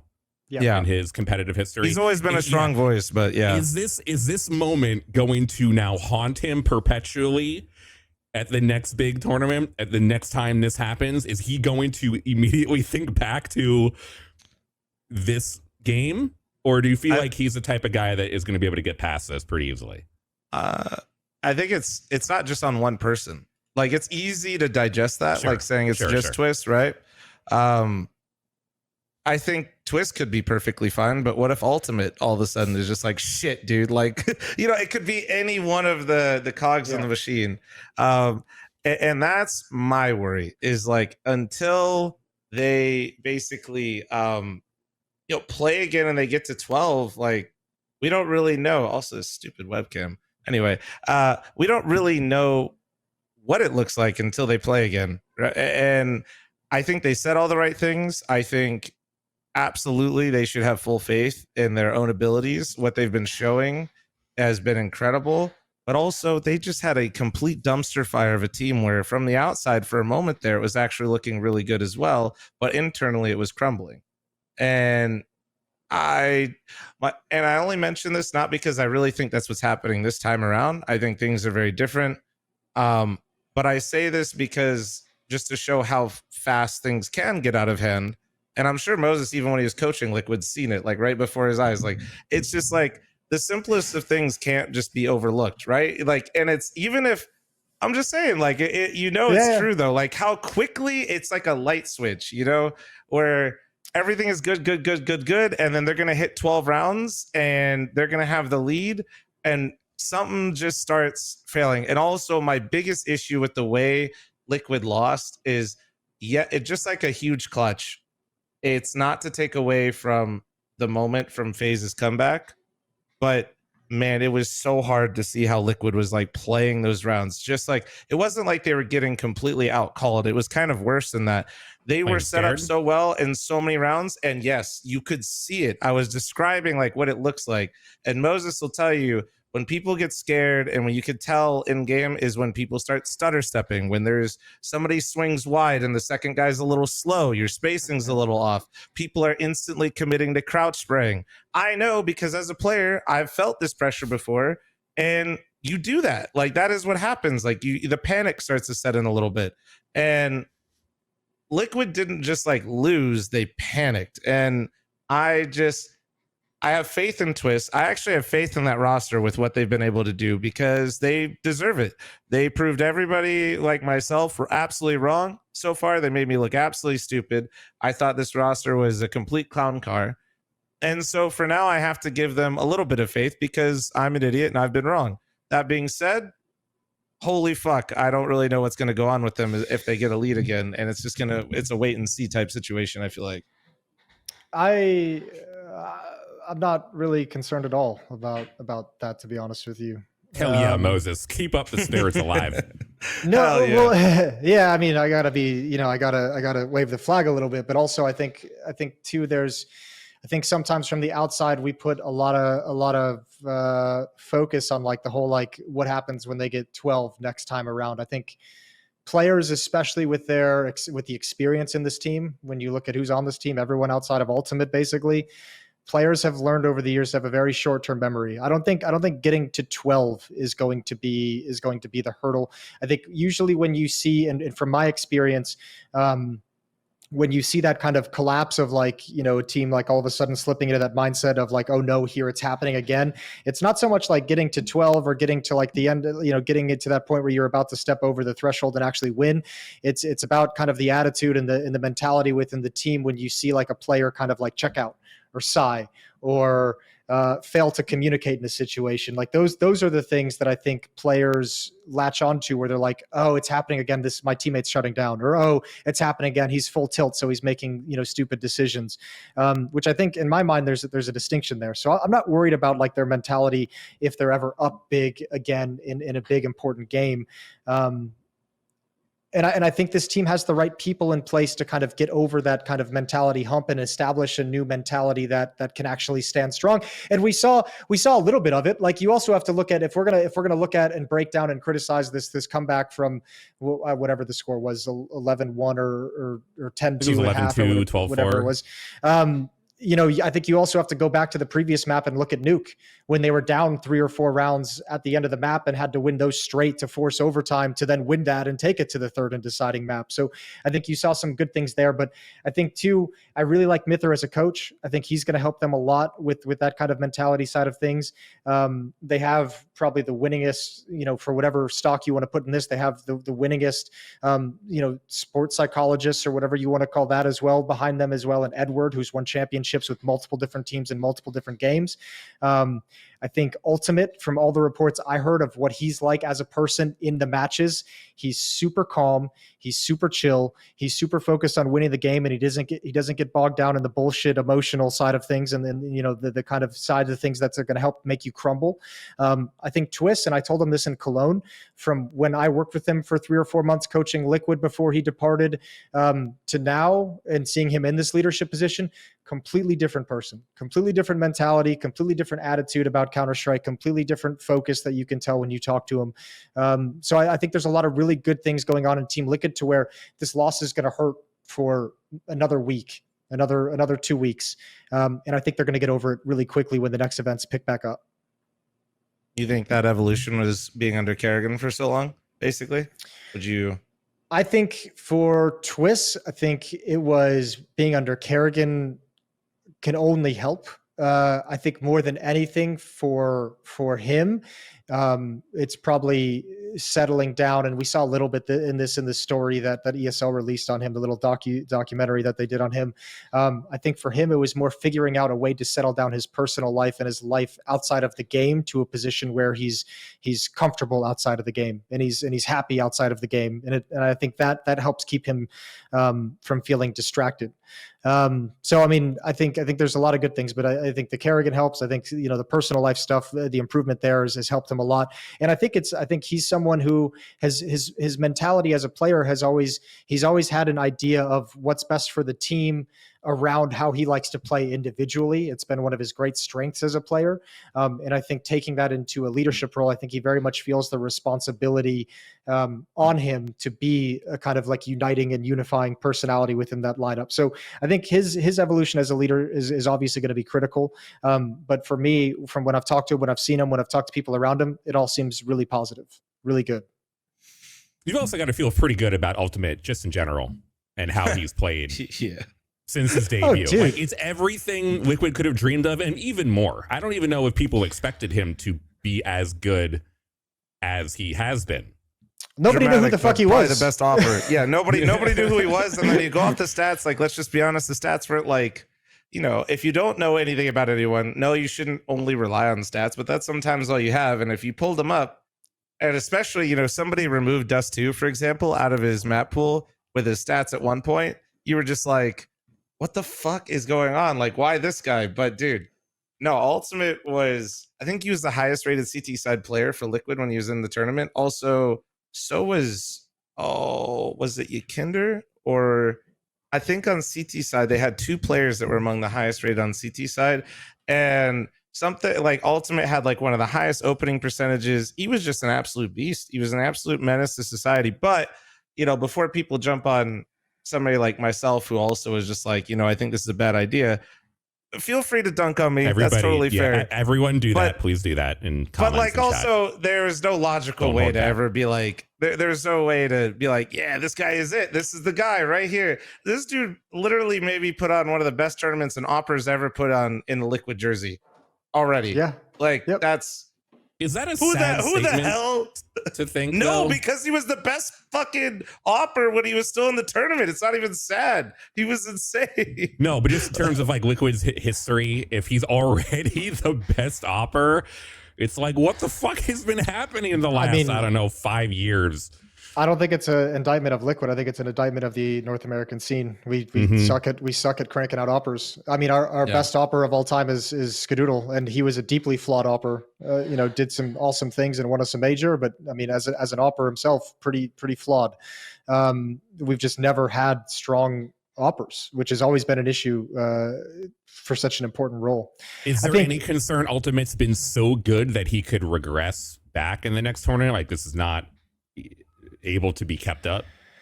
Potentially. I think that's always going to be a concern. But I think some of the things that I look for when I see a younger, inexperienced player like Ultimate step into a team and step up in levels of competition is more eye test kind of stuff, and all those things Flom just mentioned of things that players do when they feel the pressure and get nervous, the stutter stepping, the second guessing, the hesitating, shaky aim. Like, he didn't really have any of those. Like, he was an opper who, in situations where he realized there was a play that he could make that would change the round, he stepped into them. Like, he didn't shy away from them whatsoever. So I mean, I think that's a very good sign. I think he looked good on rifles as well as the AWP. So you don't really have a liability in that sense, based off of what I saw in Cologne. And obviously, I think one other thing that shouldn't go unrelated as well, Twist has come out and said, since we just hyped him up, I'll just keep glazing him. He basically just came out and said, Ultimate was my decision. He was like, I did the research. I watched all of his demos. I had my conversations with him over a week. He was my pick to be on this team. And you got to give Twist credit for that. He's obviously done some good research. So yeah, there's a regression is possible. Bad event is very possible. But I think you saw enough good things to where it feels like the long term of Ultimate should be in a pretty good place. Yeah, I think regression's always like when you come out with a bang like he did for this tournament. I mean, it's like you got to just wait and see a little bit where we land with him. It's you already know what he's capable of. You're not like preying on his downfall or think he's going to be like bad or something like that. But also, like, you can't. And I say this as a person that doubted picking him up, right? Like, I think expecting him to always be that operator is we wouldn't really expect that of many players after their first tournament. There's exceptions to that where we were. I still, even with Modesty, we weren't like expecting that as much as we were just waiting to see. Like, even after, like, everybody knew what he was capable of. That's why you had the crazy buyout for just only playing the Academy Leagues. But you never know until they're in the server and play. And his first tournament was great. And then you wait, and then it kind of keeps going. And then you keep building, and you start to get an understanding of where that player's floor is, where their ceiling is.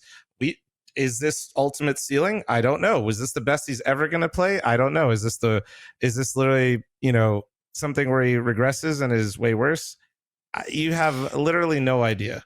I think probably even more dangerous maybe than any kind of like a regression, depending on the level of the regression, right? If it's like a minor one or a massive drop off, would be, kind of the expectations that we kind of built up for him now based off seeing him in Cologne. Like, what if he regresses just like 5% and his next events like aren't anything crazy, but they're still good, but they're not crazy. They're not like doing the rounds like he had in Cologne. Is he going to feel pressure from the public when he's reading comments or reading Twitter? Is he going to feel pressure that he's not performing as well, even if he feels he's still playing good? I think that's almost more of a banana peel than the other thing, than the regression. Yeah. Yeah, I think overall you guys are probably right. Good signs for Liquid. Try to move past what happened. Let's all forget about it. We'll never think about Liquid choking in the future. I'm sure everyone, this will not come back to haunt us at any point in any future tournaments. I definitely can say that. Let's move over to the other NA team, Complexity, who has not had a great time, I would say, the last couple tournaments. Me and Flom and Steel did the first little episode of this show a couple weeks ago, and we were talking about the Olympics because they announced the esports thing, and who would we have for Team USA if we had to pick a starting 5? None of us chose Grim to be in a potential USA starting 5 lineup. Now, is this a USA lineup like authentic, or is this like a USA plus Canada? Yeah, we were doing USA versus Canada. Canada and USA were split up. So none of us, all three of us, did not pick Grim in this theoretical 5-man United States lineup. It does not seem like he has done anything in the past couple of weeks to change our minds. What do you two feel about like the current state of complexity? Do they just need more time, or is there serious like concern with what's going on at the moment? I don't know if I'd call it serious concern. Actually, it might even be worse than serious concern. I feel pretty apathetic at the moment because I think for me, it's pretty clear they've hit a ceiling that they can't break through, and I think they need to change. They need a roster change. But is Grim that change? Is Grim the odd man out here? I think it's Grim or Floppy. I think it's rock paper scissors. Really, to be honest with you. I mean, I think at this, Grim and Floppy would be there. Probably, I think, why wouldn't you have Halzerk in the discussion? Because they just re-signed him, so that's yeah, I know. But I mean, crazier things have happened. But I think to step in a little bit when it comes to the opera discussion, it's always would not the opera be more difficult to replace? Yeah. But I mean, look, I think the other side of this is the challenge for complexity, and I'll even tie this into Liquid down the road a little bit. But like, who do you get? Yeah. Like that's the bigger issue than who do you replace? Exactly. It's who do you get instead. And this is where I remember when Liquid decided to go international, and there's this great big backlash and uproar, and all the NA fans criticizing them. Well, they didn't go international. No, Moses. They went EU. Don't lie. They went EU. That was the big right. That's the technicality you want to battle on? Oh, bro, it is though. It is different. Like when you lose a liege to get fucking Patsy and Rainwaker, that is absolutely different than just like going international in my mind as an NA fan of complexity or of Liquid. Sorry. Okay, but we can go down that road if you want. I'll battle you on that one all day. But let's say if we stick to the question, I'll just say like I think that's the same. That's why I never was like super big on criticizing Liquid at the time. It's because it's like if you are going to decide to stick in North America, who do you get? Who's your next roster change? Who is developing? Who's showing promise? You are stuck into a box if you limit yourself to NA. And this is a lesson that all the European teams learned years and years ago, and we're still behind times in this region. And it's a lot harder for us to make, to kind of go international the way that most European teams can. But who do you replace him with? Like looking out there, who is going to be who's going to give you that immediate performance that makes you better right now? That Malbs guy was in tier 2 for quite a long ass time. I'm not going to lie, for like 5 years. I know because I played against him. Yeah. So I will agree with you. But he also didn't show anything until Pro League this year in CS2. That's not true. No. Okay, honestly, as somebody that played against him and as people like, I'm not going to say like, I didn't think it was possible, quite frankly, because I always thought Malbs was sticking more to like playing with Brazilians and in that region. Yeah. But I definitely wouldn't have ever said like Malbs shouldn't have gotten a shot. Like if you'd asked me about him or something like that. So I get what you like. Yeah, like I know what you mean a little bit, like, but then there's also that guy named Lake. There is a guy named JBA that's also very good. There are potential players out there. Yes, they're a risk, but I'd actually say you have more information on them than somebody like Ultimate, for example, if you really wanted to go down that road. Like, yeah, scouting can be improved for sure. I think the big problem is, okay, this is a knock against Liquid a little bit, but also like, I get why, and this isn't just a Liquid thing, but I'm going to use that as an example. Twist is the one that found Ultimate. Like, why? That is exactly why you've seen so many teams stuck. And it's not to say that everybody sucks at scouting and all these teams are horrible, but I think they rely too much on their players to do all of the heavy lifting. Or if they do have somebody that is there to scout, they just quite frankly suck at it. And I think that's a very real problem, not just in North America, with a lot of places. And coming back around to it, I do think there's talent is kind of my point. Yes, I think there's far less in North America. At the end of the day, it's just a numbers game. I mean, if you get down to it, but I also Sure. think that North America just sucks at identifying talent in general. Like, Well, I think part of the issue with that too is, I mean, you know this as well.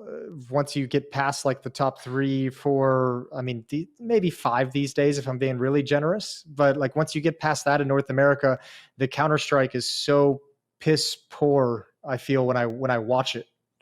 Like it's not high level Counter Strike. There's a ton of mistakes being made, and I think as far as scouting goes in NA, Mythic is tier 1. Don't you eat my ass. Don't you Shut up, disrespect Slasher. That was- the host here. that was team Shut up, number Slasher. 5. That was team number 5. Stop. But like, how do you accurately judge the skills of a player when they're playing in a Counter Strike scene that is so Against Mythic, weak? Yeah, no, yeah. 100%. Yeah. Like great, like Lake dropped 30 kills on Mythic. Sick. Let's To get be him. fair, I made Mulbs post a negative rating on Mirage, and I farmed him. You're welcome. Was it because of the jump smoke? Absolutely not. Wasn't it? Old man still got it sometimes. Yes, but I do think that if a player is talented, you can separate it a little bit. Like I think, for example, like I said, the 2 examples I said, I think JBA and Lake, if you did watch them, no matter the competition, I just think that there's certain intangibles that when you've watched players as a coach, as a caster, you just tell that like they got a lot more going on than other players. Sure, is the Counter-Strike messier? Yes. Are people doing things that are stupid as hell? Yes. But also, if they're getting punished every time and that player that you're watching is destroying them for it, guess what? Like, they're probably pretty good. Mulbs didn't sit in EU for years on end to get better. He was playing against my dumbass for literally 5 years with different Brazilian teams. I knocked him out of the fucking major qualifier one time when he's on team 1. Like, and so my point is, good players are good I know what you players. mean. Like, and the level of competition, you're right. It makes it harder to be like, is he good, or like, is everybody else just suck? But I do think that there's certain players that when you look at them, they're just freaking good. It's a gamble, but what else are you doing? You know? And I say this to somebody that's currently working with complexity. I like Grim. I like Floppy's people. I'm not trying to like sit here and be like, get rid of them or some shit. That feels really bad because like when you know these people, it feels really shitty. But at the same time, like, what if you're complexity? What are you waiting on? Like, actually, what is the tipping point? Where do you say? I think we've waited enough. You've shown what the roster is capable of, but now it seems more and more like an unobtainable peak that they hit at the right time, rather than something that is sustainable for a long period of time.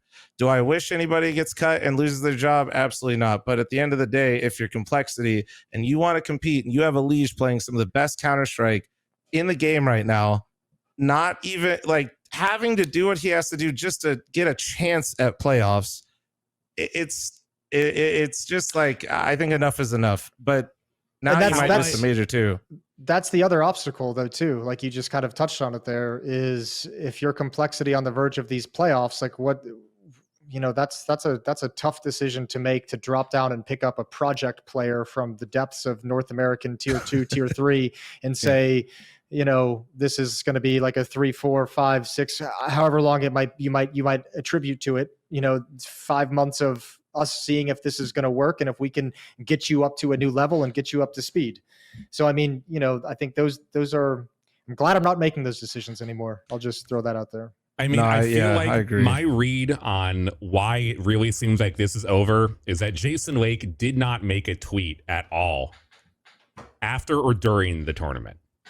And you know, Jason Lake loves his guys. All right. He will always support them. And if he's not talking, that is the biggest indicator to me that changes are coming. Homeboy's been busy. Yeah, I was gonna say, I think to be honest, like I know what he's kind of been up to, and my man's been real busy trying to. I mean, he did that. I didn't. Well, he got the org back. You know, he's trying to rebuild back up the. Yeah, he's got to. He's got to, like, for those people that don't know, you know, he had to buy back his org.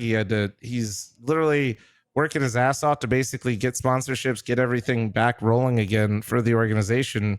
And I think, for better and for worse, you know, it's good that we still have the roster. Like, we still have the organization representing and in the scene. And I think that's the biggest thing. And that's why it is a bit like, if you're Moses and like myself, it is a bit of a double-edged sword when you talk about this, is like, I know like probably why they didn't go and like necessarily buy out a player is because I think it's financially just like really not what they're trying to do at the moment. They're just trying to get back on their feet now that he had to buy the org back from Game Square, Jerry Jones Group, all that good stuff. So you might Tough be place. right, Slasher, Yeah. but I think he's got a lot bigger things, on his mind at the moment and what he's trying to handle. Hey, he spent 2.5 minutes doing a video talking shit about Valorant, which I got no problem with. Okay, fully understand why he made that video to show these young kids where they came from. But he's got time. Okay, Wake's got time. Yeah, maybe. No, I don't know if he's making a roster decision in 2 minutes. I'd hope not. It'd be cool. That could be bad. If he just imagine made a TikTok out of it. Holy shit, that'd be fucking sick. that actually That's content. That's the evolution right there. You know how like we have Hard Knocks? Jason's gonna call somebody. He's gonna call Grim or Floppy into the office. Bro. Like, oh my god, a TikTok stream. No, that okay. Oh, no, but I don't know. Complexity is in a weird place, and I mean, I think every time I have this conversation, with different people, it is kind of like, I don't know, a million directions they could take things and go, and none of them seem all that great. But I mean, I think it's clear after you get destroyed at the Esports World Cup, you lose to a limping Virtus Pro, you lose to M80, 16-14 in overtime. Wasn't BO1, but yeah, it was. But I mean, still. Still for sure. And then you go to Cologne and you get beat by Mouse, you get beat by Liquid. Don't put a map against either of them. I mean, I think, you add to that some of the disappointments they've had for, previously in the year. And I think it's just time. I think the entire point is, I think you even said the words, Flom, is like, what are you waiting for? Like, what's the moment where this turns the corner? What needs to happen? Because I think at this point, for me, it feels like they should be out of time. Yeah, I just think like right now, I think it's a combination of everything that we've talked about. That's the Midwestern way, right? We find a way to make it all inclusive and all one thing together instead of pinpointing it to one thing. Is like he's trying to get his org back together. It's that the roster has shown really great peaks at times. It's also that out of the pieces that you remove, there really isn't something consistent where you can definitively be like that guy. The only two players you're not touching on that roster are JT and Elige. I think Hulzerk's less likely because every single opper is Hulzerk until they get their floor up, and then you enter immediately like god tier status of oppers because that's just the nature of the role and the weapon. And then Grim and Floppy, they just take turns, man. Sometimes Floppy looks like one of the best anchors in all of Counter-Strike, and you're like, wow, this guy is legit. And then other games he looks rough. And then if Grim doesn't get off to a hot start, it just looks like he gets in his own head and he gets frustrated. And I think that's the Grim's own worst enemy is his own mind, because you can visibly tell with Grim that like if he doesn't get off to a hot start, he's not firing and he's not getting his kills. I feel like he really feels it and knows that he's supposed to be the guy with Elige like taking over the games. Oh my god, that picture is terrifying. Okay. that is oddly terrifying. Holy hell. Oh my god. Can you put back the other one, please? Can you keep that up, producer? No. Okay. It's the same problem Grim had in Liquid, and he still has it to this day, where like he's struggled, I think, to develop like that killer competitive mindset for when he sits down for matches. He still is like his goofy, smiley, like friendly self at all times. Yeah. And it's like sometimes when I see him at tournaments, I'm like, I go up and say hi, and he like is really, jovial and happy back. And I'm like, dude, be a dick. Like, you're at a tournament. Like, just fucking be an asshole. It's fine. Just like, headbutt somebody, but like in game. Yeah.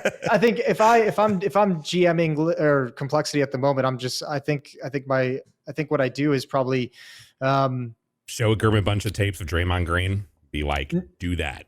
Yeah. Something like that.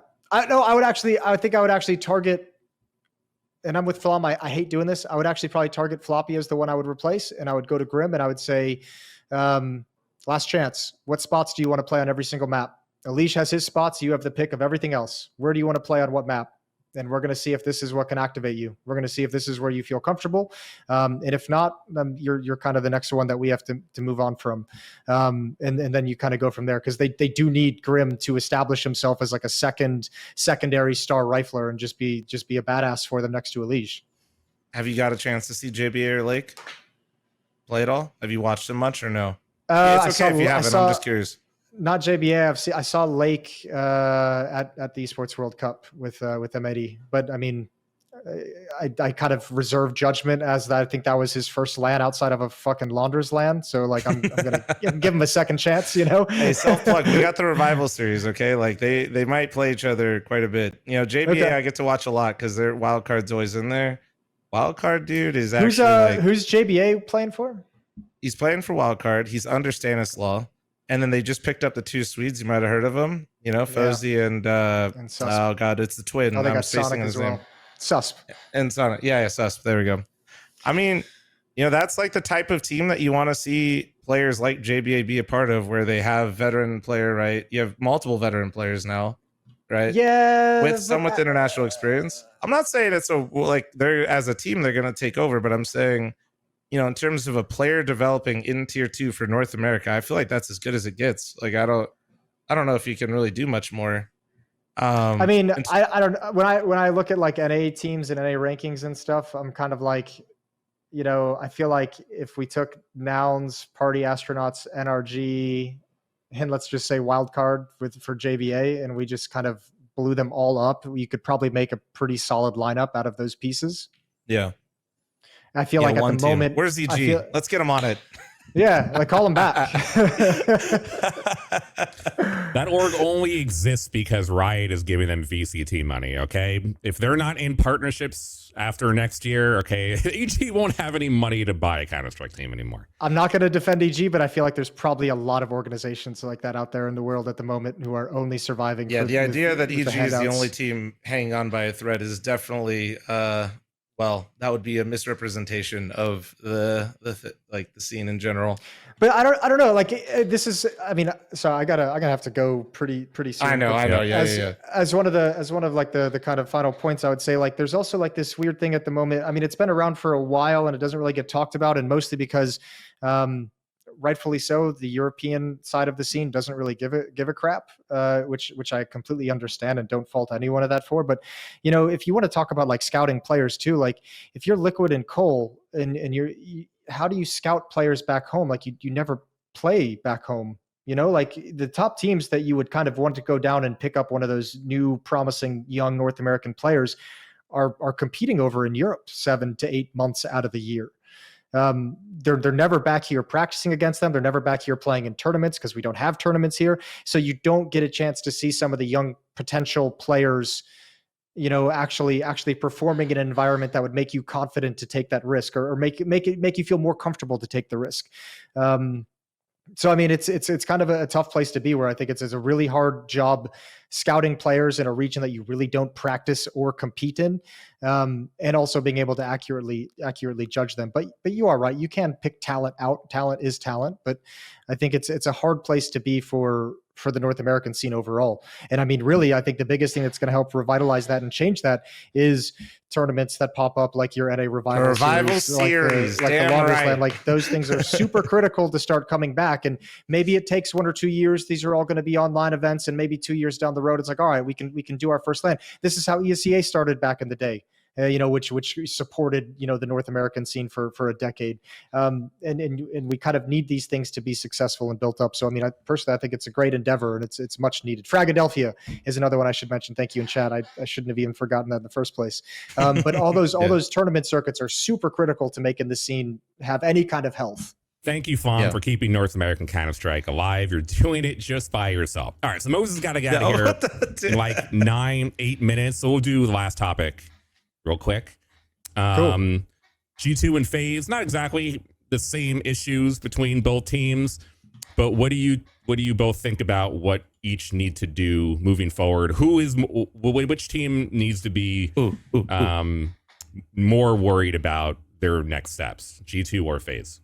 Oh, more worried. Okay, you actually, damn it. Okay, now I got one. If you want me to go first. Yeah, go ahead. I know, but yeah, go ahead. 100% FaZe needs to be more worried. 100% FaZe needs to be more worried.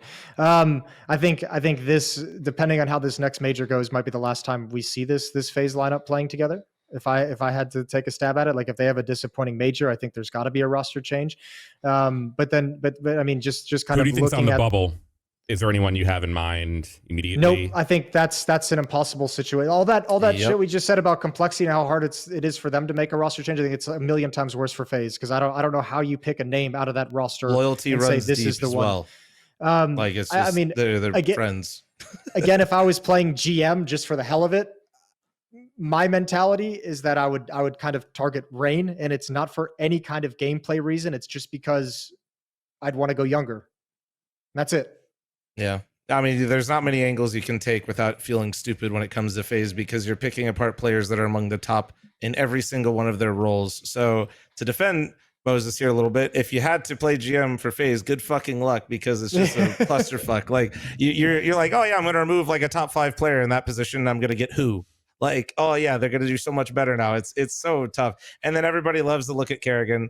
I don't think I listen, this is just purely feeling. I've said this before. I feel like if Kerrigan were not to play, I don't know if Rain would keep playing. And then also I don't really know how much the players, and like I said, that is not based on literally anything. That is just like how I feel, knowing like I just feel like they have like a really good bond. They've played together and had so much success. I just feel like Rain would be like, maybe I'm maybe not though, because Rain's played past a lot of fucking people. So I could be totally wrong.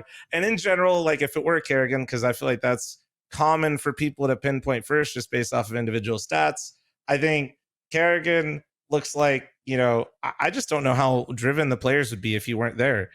The only way it would work is if Kerrigan himself said, okay, I'm going to coach. Yeah. That is literally the only scenario in my mind where FaZe does not just completely look entirely different as a roster like a year from now. I'm not pressure. By the way, if you ever listen to me yap Kerrigan, I don't think you should, but that's just me. Whip it and ship it. I mean, you don't remove Kerrigan from that lineup. You let Kerrigan play out his career as an IGL. And I mean, if he wants to switch to a coach, I think it'd be interesting. I don't know if this is going to sound insane almost, but I think they would do it. But I don't know if I'm playing GM for FaZe, I don't know if I'd want to switch Kerrigan from IGL to coach immediately within the same team and same roster and just plug someone new in. I think that's a recipe for a disaster. Unless it was for Twist, that would be sick. But that would never happen. That's a new angle, isn't it? Be sick, right? That's a new angle. But yeah, I think FaZe should be way more worried. I think G2. I mean, look, I think that team with the way it's put together, you live and die based off. What's the experiment looking like so far? Approval, disapproval. I think G2's problem is exactly what it was before. They just look better doing it now. The problem that G2 had before is they rely entirely too much on their individuals to have success. And guess what? Their individuals were literally 4 out of the top 5 players in the entire tournament, and they got fucking first rounded, like in the playoffs. They got like the problem that, right? It was first round, yeah? Maybe, I want to make sure. Whatever. Yeah. They got 2-0'd right off the rip with players in that type of form. Now, they didn't show that obviously in that game. That's why they lost. But this is the same recipe for success that G2's had for a while now. The one time it felt like they didn't is when Hooksy was there and when JKS was there, and they had perfect roles and they were like a team. Okay. And I think that Malbs is actually fit in way better than I thought he would. I underestimated how much he anchored his entire career before M80. M80 is where he really got to shine and show his mechanical difference versus a lot of people. Now he's back in his anchor roles. He's happy as a clam. He's chilling. There was not really as much overlap as people like myself and maybe others were blowing it up to be. Problem, though, tactically, they are just basically playing standard Counter-Strike. And when you play against Blade and fucking Alexi B, or you play against Mouse, or you play against Vitality, you can't afford to lose any of your individual form the way that they play. That was something that like I feel like they've struggled with for a long time. Is G2 just essentially is so freaking good. I feel like it hinders them because they're so good individually. They don't always get pressed to like do more as like, yeah, exactly. And I don't even know if I can blame them for it. They're so fucking good. I don't know if I'd want to put more structure on them. Maybe it's just a wait and see type scenario where you're like, well, you might not win every tournament, but with that lineup, you're going to be competing in every single one of them. It's just making sure that it all hits at the right time. So I just think in general, it's a structural and team play thing, but I also don't know if I can fault Snacks for it or if I can fault Taz for it, because I wouldn't really want to put too much structure on these players that are so individually gifted. It's really, really, it's really hard, man. I feel for them from that standpoint. Yeah, I have pretty much the very, very similar opinion. It'd be nice to have like a tactical safety net to fall back to, which they don't have. Maybe the Taz can implement a couple things. I mean, I said this when he kind of joined, is like with the first test for this G2 roster is not going to be like these early games. It's the Snacks have the ability to call them to a win. You know, like does he have an ability to, like, you need that. Every game leader needs it, basically. Yeah, right. And I mean, we saw like Shuei just call circles around him on Dust 2 in their series. But yeah, I mean, look, if they get into those stage games, you know, Nico had a pretty bad series against Mal's. Just statistically, I haven't actually kind of investigated how his decisions or anything like that. But you know, when this team's firing on all cylinders on individuals, it's like strategy won't matter. They'll delete you. And I mean, that's the strength of the team, and it's the weakness of the team, and you live and die by that. So I don't think it's time for them to be like super worried or concerned. I mean, regardless of whether they might feel that, this roster is here till at least the major. So, I mean, you know, buckle in. Yeah. And both teams, unlike Complexity, even with their issues, both can win a championship still. Maybe a little bit less so for FaZe in terms of how people foresee how they're looking. But individually, they have the players that even with the team play issues, they can get over the hump. They can still win a title. If either FaZe or G2 win the major, I don't think it would be a complete surprise. Maybe FaZe would probably be the slightly FaZe would be a surprise right now. It wouldn't be but it wouldn't be super crazy, because as soon as you see them hit the form, then you'd be like, oh yeah, then they can make the run. It's just, you know, it's whenever the engine turns on for FaZe, and you're waiting to see if Liquid did it, and it didn't do it, and that's kind of where we're at. It'd be very fitting for FaZe to be able to crank that dial going into the major and just being like, oh, yeah, they're here. Yeah, they're here. It'd FaZe be a fucking back. Cool story. Yeah, at the perfect moment. Yeah, we'll see. Well, no, he's not here, Moses, because he's got a booty call that he has to get going to, and it is 6:30 on the dot, and we are ending. And he didn't get to shower. Beautiful. Bye. Well, booty call is going to be fun for me. Yeah, Maybe not great. so much the other party. All right, thanks, guys. Yeah, thanks for coming on, man. Peace. Yeah, appreciate it. Take it easy. All right, GG's. And just me. Now and there you were now. two. Now there are two. Yeah. No, I think that was a good spot to wrap it, though. I think we covered pretty much everything. I'm sure there were some things we missed, but we covered SnapTap. We talked about Cologne. We went through NACS and how we're just in complete despair at all times. Perpetual sadness and depression. It feels like it's never ending. We've done this show. We took 3-year break, and it feels like the conversations are the same thing. It's the same thing. It's because while everything changes, some things stay constant, and that is that NACS will always disappoint you. It's just like I really have been feeling so good. I actually I am more on Moses' side and still feeling good, but watching the collapse at the same time, I just can't compartmentalize it and say it's fine. It's fine. Don't worry about it. It won't be thought of in the future. All the fans are not going to think about it in the next match, and the players are going to get right past it. It's going to have no impact going forward. I'm believing in all of that. I'm believing everything's all good. All good. Yeah. I keep saying it today, but it's true. We just got to wait. I think the players that are on that team, most of them have the experience where they should be able to get over that hump, but we just got to wait. It's always a different game once, you know, you're in the server and everything gets booted up. So wait and see.